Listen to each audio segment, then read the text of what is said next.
शरीर में हल्की सी भी गांठ होने पर ऐसा लगना कि ये तो कैंसर की गांठ है। हार्ट बीट तेज हो जाए, चेस्ट में थोड़ा सा भी अनकंफर्टेबल फीलिंग्स हो तो ऐसा लगे कि जैसे हार्ट अटैक आने वाला है। छोटे छोटे बॉडी के सिम्टम्स भी बड़ी बीमारी का संकेत लगते हैं और आप डर जाते हैं, पैनिक हो जाते हैं। कभी गूगल सर्च करना, कभी एआई से पूछना और फिर डॉक्टर के पास चले जाना, टेस्ट कराना।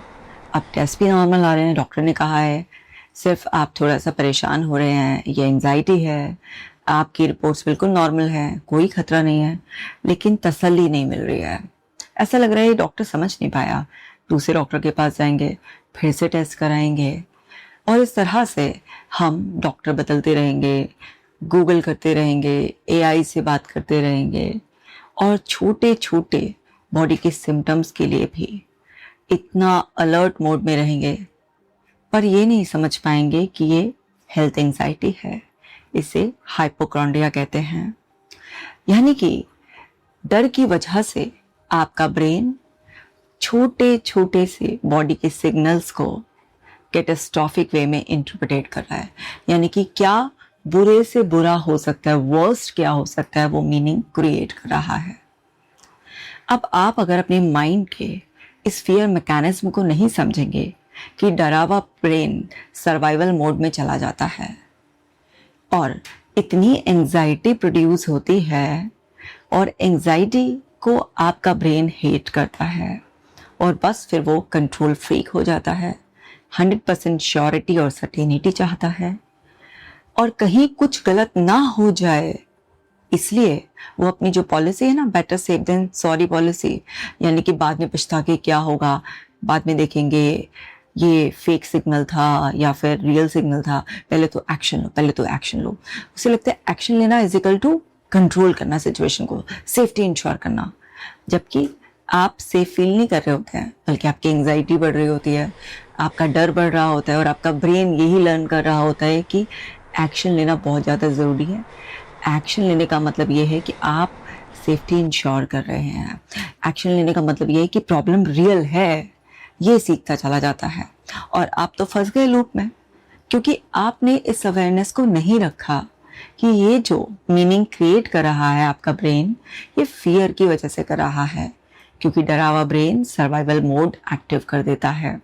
तो आपको इतनी अवेयरनेस तो रखनी ही होगी। जब आप वेल क्वालिफाइड डॉक्टर्स के पास जा रहे हैं, आप टेस्ट करा रहे हैं, आपके रिपोर्ट सारे नॉर्मल आ रहे हैं, भाई कोई डॉक्टर क्यों ये बोलेगा रियल प्रॉब्लम होने के बाद कि भाई आपको कोई प्रॉब्लम नहीं है? वो तो आपका ट्रीटमेंट करेंगे ना, तो उनका प्रोफेशन है। अगर आपको कोई सच में प्रॉब्लम होगी तो आपके ट्रीटमेंट से उनकी भी फीस आती है, उनका भी हॉस्पिटल क्लिनिक चलता है, आपको क्यों नहीं ट्रीट करेंगे? वो क्यों ऐसा बोलेंगे कि प्रॉब्लम होते हुए भी आपको कोई प्रॉब्लम नहीं है, ज़्यादा चिंता मत करो, बस लाइफस्टाइल सुधारो, थोड़ा सा अपनी सोच बदलो, अपने डर से बाहर आओ?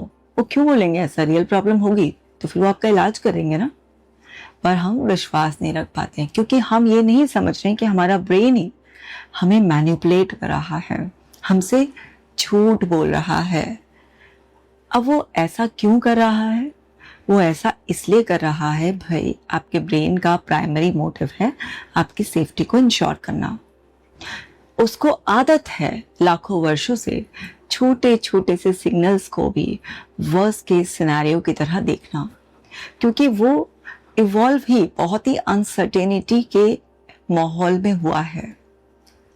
पुराने समय में जाएंगे तो पता चलेगा ना कि कितनी अनसर्टेनिटी थी, कब कहाँ से जंगली जानवर आ जाए, अटैक कर दे, कहीं ऐसा ही नहीं है कोई और आदमी अटैक कर दे, कभी सूखा पड़ जाए, कभी बाढ़ आ जाए, है ना, कभी मौसम का कोई कहर पड़ जाए, पता नहीं जिंदा रहेंगे नहीं रहेंगे। इतना अनसर्टेनिटी का एनवायरनमेंट था। धीरे धीरे जब वो इवॉल्व होता रहा तो जिस एनवायरनमेंट में आप भी अगर बड़े होते हैं तो उस एनवायरनमेंट का आप पर इफेक्ट पड़ता है नहीं पड़ता है, आपकी प्रोग्रामिंग वैसी होती है नहीं होती है, तो आपका ब्रेन भी वैसे ही अनसर्टेनिटी के एनवायरनमेंट में इवॉल्व हुआ है। अब काफ़ी इवॉल्व हो चुका है, काफ़ी हद तक थ्रेट्स को डिटेक्ट कर लेता है, बट अभी भी इस इवॉल्व ब्रेन के दो डाउन साइड्स हैं। एक तो ये है better safe than sorry policy, यानी कि ये एक भी फॉल्स सिग्नल को भी अनएड्रेस नहीं छोड़ता है। और दूसरा, इमेजिनेशन और रियलिटी में अभी भी फर्क नहीं होता है और आपकी बॉडी को तुरंत एंजाइटी के सिग्नल्स भेज दिए जाते हैं।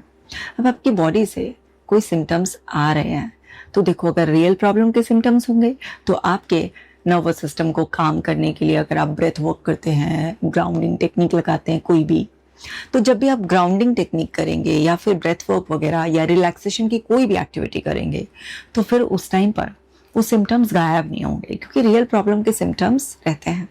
पर जब आप बहुत ज़्यादा चिंता करते हैं, है ना, और आप बहुत ज़्यादा सर्च कर रहे हैं और अपने आप को ओवरलोड कर रहे हैं उस इंफॉर्मेशन से जो इंफॉर्मेशन आपको और पैनिक कर रही है। अब एक बात बताइए, ऐसे में आपका ब्रेन जो परसीव कर रहा है उसकी बेसिस पर वो बॉडी को क्यों ना प्रिपेयर करे? वो तो फाइट फ्लाइट मोड के लिए प्रिपेयर करेगा ही ना।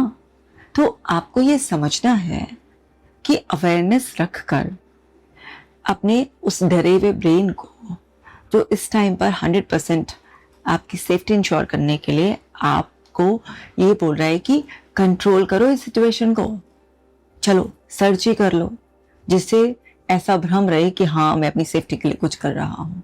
तो ये चीज़ समझकर आपको अब सबसे पहले ये सर्च करना बंद करना है। प्लीज़ एआई से बात करना बंद कर दीजिए, बहुत डेंजरस है।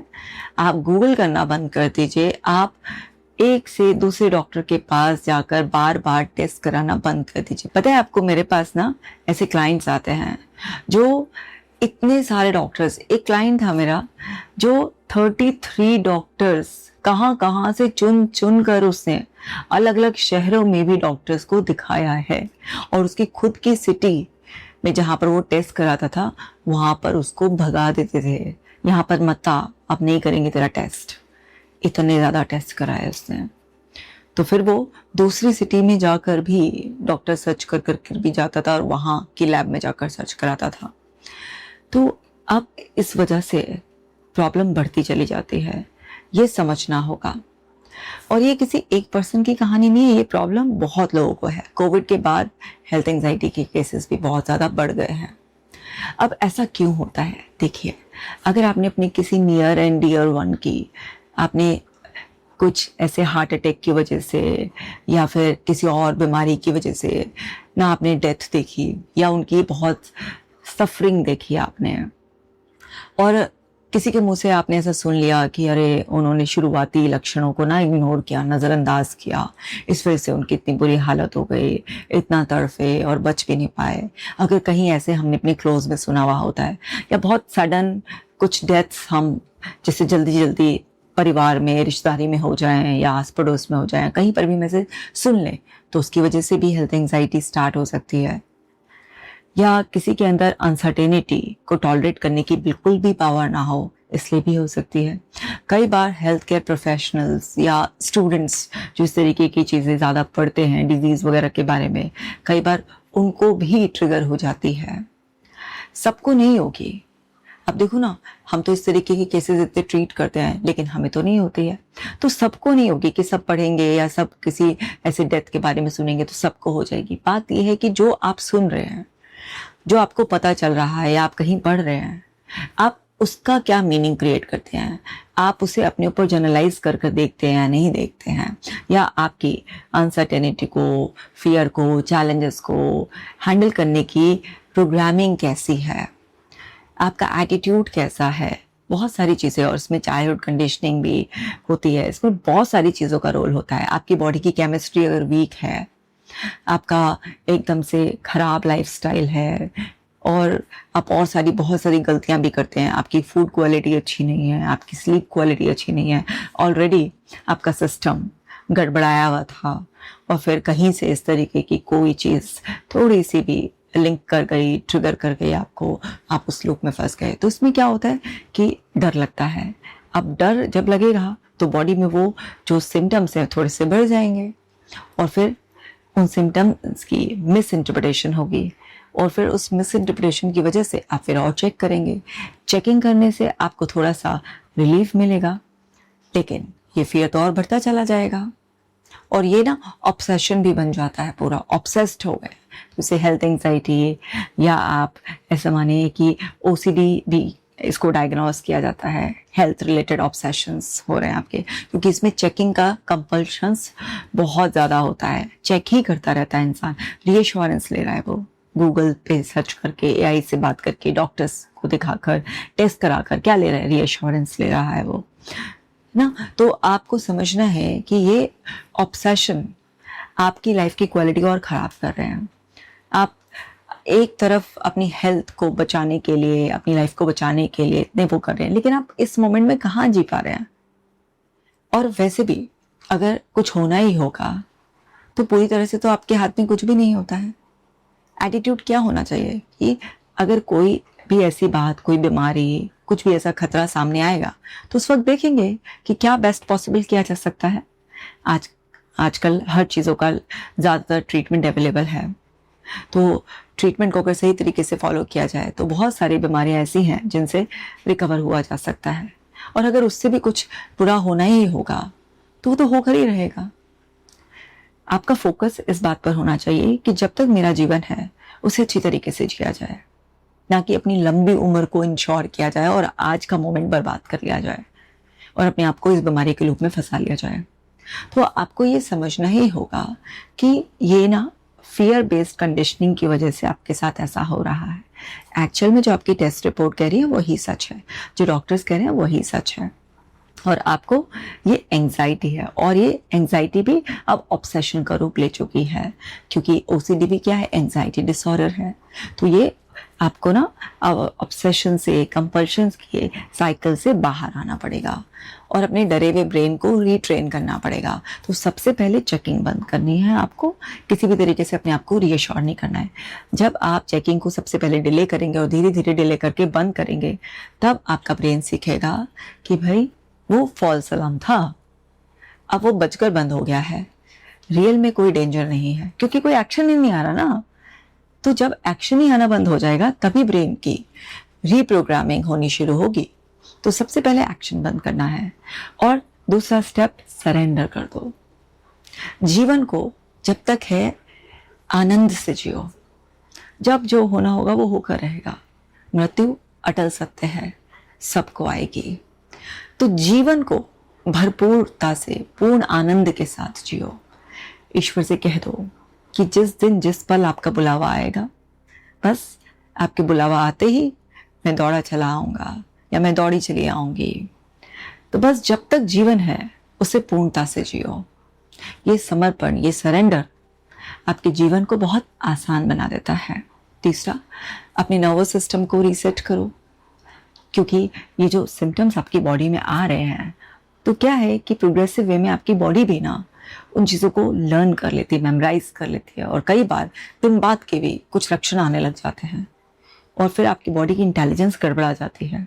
कब रियल सिम्टम ना रिफ्लेक्ट करना है और कब ये फेक सिम्टम्स को ही बार बार इस तरह से रिफ्लेक्ट करना है, वो भी कंफ्यूज आती है। तो बॉडी की इंटेलिजेंस को रीसेट करने के लिए, उसको सपोर्ट करने के लिए ब्रेथ वर्क करो, मेडिटेशन करो, अदर रिलैक्सेशन टेक्निक्स करो, वेगस नर्व को रिलैक्स रखो, नींद का भरपूर ख्याल रखो, अच्छा खाओ, हंसी मजाक करो, सोशलाइजिंग करो, परिवार के साथ समय बिताओ, ग्रैटिट्यूड में जियो, और साथ के साथ अपने गोल पर लगे रहो, पर्पस के साथ, मीनिंग के साथ ज़िंदगी जियो। जब आप एक पर्पस के साथ, मीनिंग के साथ ज़िंदगी जीते हैं तो जीवन पर और जीवन को खुशहाली से जीने पर ही आपका ध्यान रहता है। जब आप इतना सब कुछ बदल लेंगे तो आपका ब्रेन शांत हो जाएगा, वो सर्वाइवल मोड से बाहर आ जाएगा, और फिर वो आपकी हैप्पीनेस इंश्योर करने लगेगा, क्योंकि इसे लगेगा सेफ्टी तो है, चलो अब हैप्पीनेस पर ध्यान देते हैं। जब तक उसे लगेगा अरे सेफ्टी नहीं है, वो कहेगा बाहर में भी हैप्पीनेस, पहले तो सेफ्टी को इंश्योर करते हैं। तो उसे बताओ सब कुछ सेफ है, आप इस मोमेंट में बिल्कुल सेफ हो, तब वो आपको खुशी महसूस करने देगा। सो माय डियर वंस, घर बैठे ही ये सब समझ कर अपने आप को ठीक कर सकते हैं आप। चलो इस वीडियो को बाकी लोगों के साथ भी शेयर कर दो, जो लोग पैनिक हुए हुए हैं कम से कम अब वो पीसफुल हो जाएंगे। अगर अभी तक आपने इस चैनल को सब्सक्राइब नहीं किया है तो भाई कर लीजिए, ताकि आप ऐसे ही यूजफुल वीडियोस देखते रहें। अपना खास ख्याल रखिएगा, मिलती हूँ नेक्स्ट वीडियो में।